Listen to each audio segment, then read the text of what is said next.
So we'll begin with Chairman Norris, and then we will go to, we will ask for Amber Cargile to talk about kind of helping reporters to understand the terrain of the different agencies that are involved in immigration.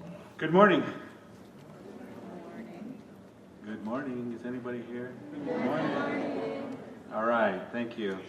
There were two quick questions that were posed to me in preparing my comments for the day. One of those was how the outcomes of the ongoing debate surrounding the U.S.-Mexico border security impacting tribal nations and the ways of life. The other question that was posed was how immigration affects the Tohono Nation. So I think what I'd like to do is kind of give you I think it's important to understand some of the historical backgrounds of the Tohono Nation, and I'm really honored to be here. I'm glad to have been invited. You know, it's I always have this reservation about folks in the media, and not necessarily you all, but just reporters in general.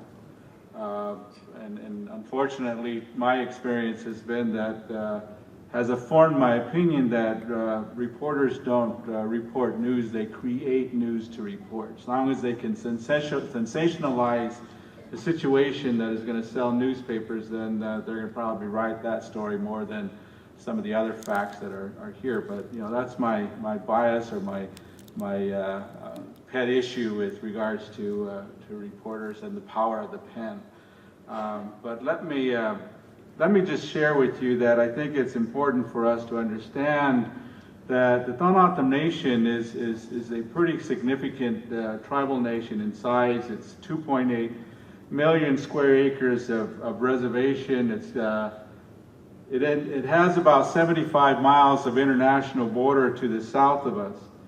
What's important also to understand is that, you know, we didn't ask for the international border to be placed where it was at. In fact, when it was placed there, it was done so without any consultation with the tribal community.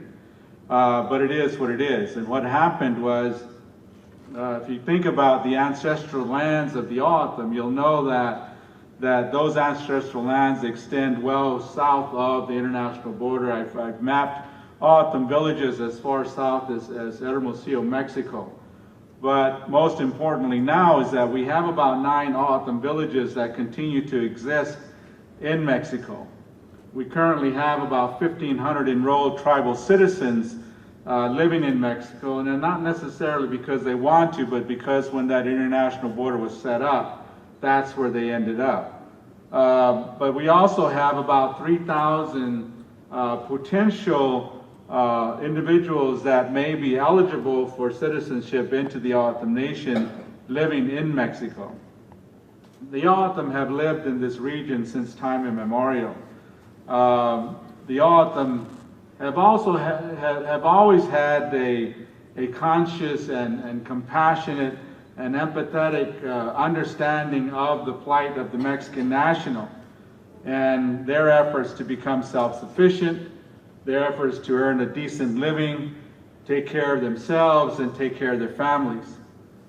Historically, the O'odham Nation, the O'odham membership has always provided shelter, have provided food, have provided water, have provided a place for these Mexican nationals to lay their head at night. And that was primarily because we knew they would be continuing their journey northward as the next day came about. But there was a period of time, not too many years back, that the estimated number of Mexican nationals crossing the O'odham Nation's lands was anywhere between 200 and 250 migrants in a month's time period. And that's anywhere along the 75 miles of international border. With respect to the increase of border security, Operation Gatekeeper to the west of us, 9/11, and the increase of border security to the east of us. A lot of what has happened was a lot of that migrant activity with the security increases to the east and to the west of the nation really funneled that activity more so into the lands of the Tohono Nation.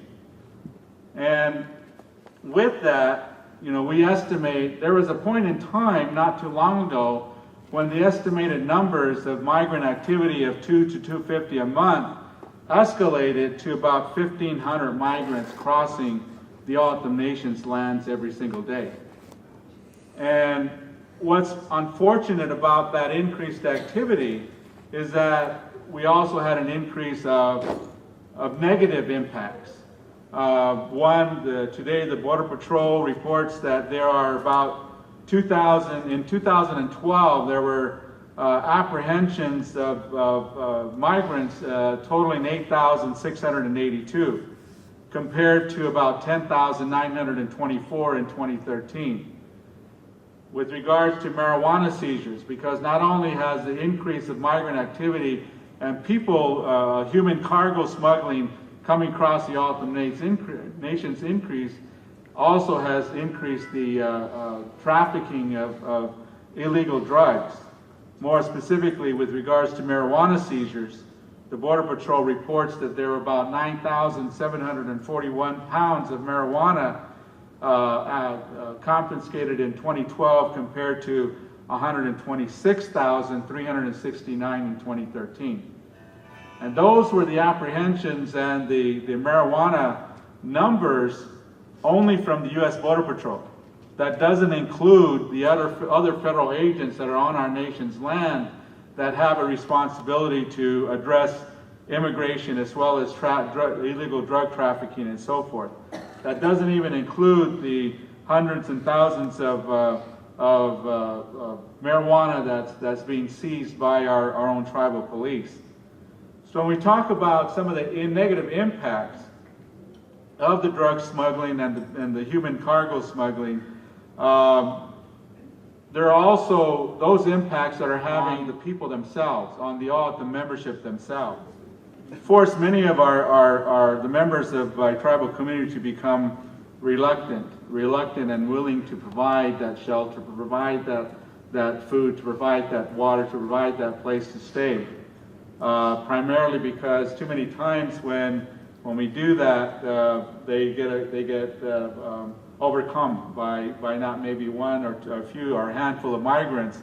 You're talking about several dozen or 100 or so migrants at any one time. Also, we have had many reports that have been documented where nations members have been held hostage in their own homes. I recall a situation where we had an elder at one of our border communities that was literally held hostage in his own home by migrants. Although they didn't harm the person, they refused to allow him to leave, but also took advantage of the shelter as well as the food that he may have had in his home. We have had members of our nation that have been carjacked, homes have been broken into, items taken, usually food. And I wanted to share with you a situation from the words of one of our district chairpersons who is chairperson of a border district. And he just sent me this the other night. He said, just this evening, we were held at the San Miguel gate for 20 to 30 minutes to cross while on a trip to deliver messages to members in Mexico. And that village was Washan. The agent was not very cordial, but we kept our calm and dealt with the attitude. He treated us like little kids or criminals. Tomorrow, we will be going to a ceremony in Quitlovac and have made contact with the Mexican custom officials on crossing into Mexico for ceremonial purposes at Sonoita Port of Entry. And they are very helpful to us crossing south into Mexico without harassment thus far. The impacts are great from the good guys and the bad guys, and yes, we are caught in the middle. We know that this matter is not going to get better soon, but we will survive as we have for many years, as this is our homeland. Until America no longer needs drugs, cheap labor, has lack of immigration policies and reform, there will always be border issues. And we, the O'odham, feel the effects of of international decisions that we have not been included us at the table. That was just from the words of one of our tribal leaders within our districts, within our tribal nation. And I don't sit here and totally agree with 100% of what he said, but a large portion of what he said is what we have to deal with. Attitudes, the increase of border patrol on our nation's lands, the problems with the bad apple of that border patrol agent that is getting too aggressive, is an understanding of our way of life, is an understanding of our culture, is an understanding of our sacred sites. You know, those are some of the things that are important to us that we don't feel that are being respected by too many of the border agents. So due to many of these negative impacts, many members of my nation have been forced to be more cautious about their surroundings, less likely to go out into the desert to gather and harvest natural vegetation that we use for consumption and or medicinal purposes. Additionally, along with the drug smuggling and migrant activity, there has also been an increase of Border Patrol agents' presence on the nation. I've shared with you a couple of those challenges that we have with regards to not being respectful of the people and the land and our cultural areas. Reports of Border Patrol harassments have increased. They continue to increase. We have dealing with those situations almost on a daily basis.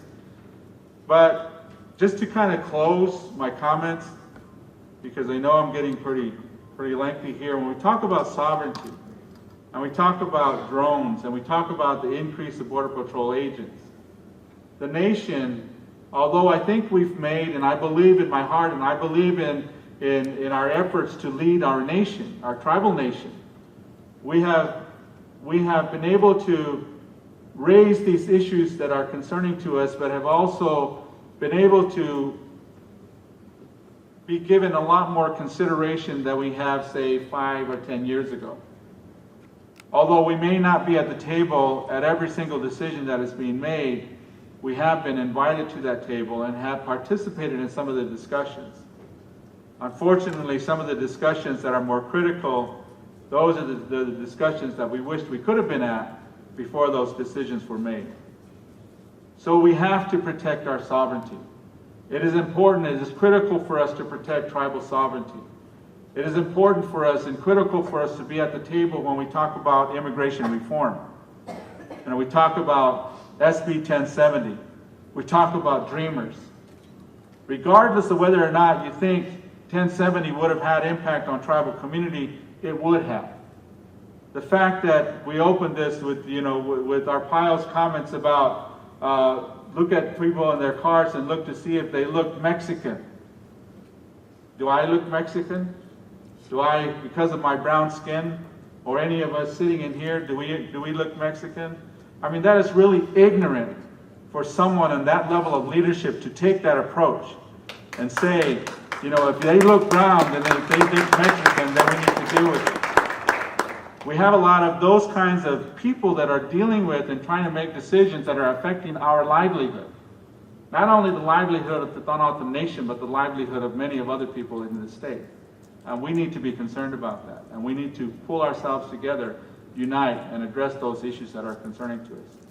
So with that, I'm going to stop. I'm going to be here for an answer of a few questions afterwards. Thank you very much. Hi, I'm Amber Cargile. I'm the spokeswoman for U.S. Immigration and Customs Enforcement here in Phoenix.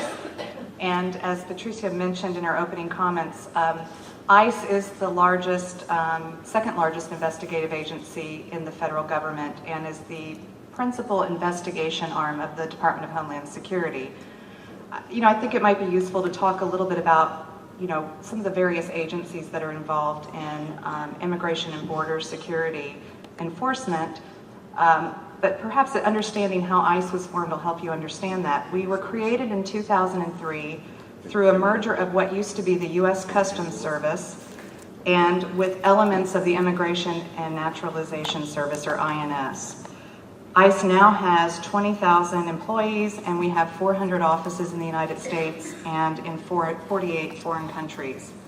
The primary mission of ICE is to promote homeland security and public safety through both the criminal enforcement of federal laws as well as the civil enforcement of federal laws, and that's primarily the civil enforcement on the immigration side.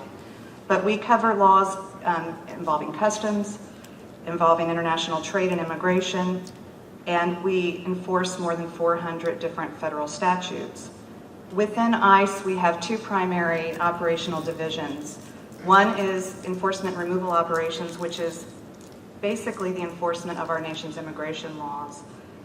We have Homeland Security Investigations as the second entity, and they conduct transnational criminal investigations that protect the United States against threats to national security. And it's a really broad portfolio that a lot of folks aren't even aware that we have our hands in all of these things. Drug smuggling, weapons and arms smuggling, financial crimes, cyber crime, immigration crime, human rights violations, child exploitation crimes, human smuggling and human trafficking, intellectual property rights, and investigations to protect our critical infrastructure, as well as the investigations involving the theft and trafficking of cultural artifacts. We work closely with our sister agencies in DHS. Those agencies are Customs and Border Protection, which includes the Border Patrol, which is a separate agency from ICE within DHS. And they have a sister organization within CBP called the Office of Field Ops that operate our nation's ports of entry. So when we talk about things like drug seizures at the ports and Border Patrol, it's a separate agency under Customs and Border Protection. The other sister agency in DHS that is very closely involved with ICE is U.S. Citizenship and Immigration Services, or USCIS, and they took the elements of the INS that involved applications for legal immigration, things like green card applications, naturalizations. And they are the organization that is administering the DACA program, or the Deferred Action for Childhood Arrivals, which is the relatively new program for those immigrants who arrived here as children and have lived here for years and were given work permits and the ability to work for 2 years if they got DACA approval. And then we also work very closely with the Department of Justice, who administers the nation's immigration courts through their Executive Office for Immigration Review. And that's not that doesn't even include the other federal agencies that we work with, like the DEA. We're very involved with the HIDTA Task Force, the High Intensity Drug Trafficking Area Task Force, to try to combat the smuggling issues that we encounter. And we're very involved with our state and local governments in terms of criminal investigations, and very closely with tribal governments. And I'm sure Chairman Norris will agree here that Homeland Security Investigations has a very, very close working relationship with the Tohono Nation. And in fact, we have an office in cells that sits on the reservation, and I believe it may be the only one of its kind in the United States, where we have that federal investigative unit that sits on the nation there, primarily to work closely with the Tohono Police Department to investigate these types of crimes that the chairman described and that I described that are transiting on tribal lands, to try to help break that cycle of the cartels embedding in with tribal members. And the relationship has been very fruitful and very close. In fact, the chairman here has taken great initiative to stand up even the Native HIDTA Task Force, which is led by his police department that sits in our federal office there in cells as well. So we work very closely with them on a daily basis. That's kind of a general overview of who we are and who we aren't, but we can get more specific as questions come up. Thank you.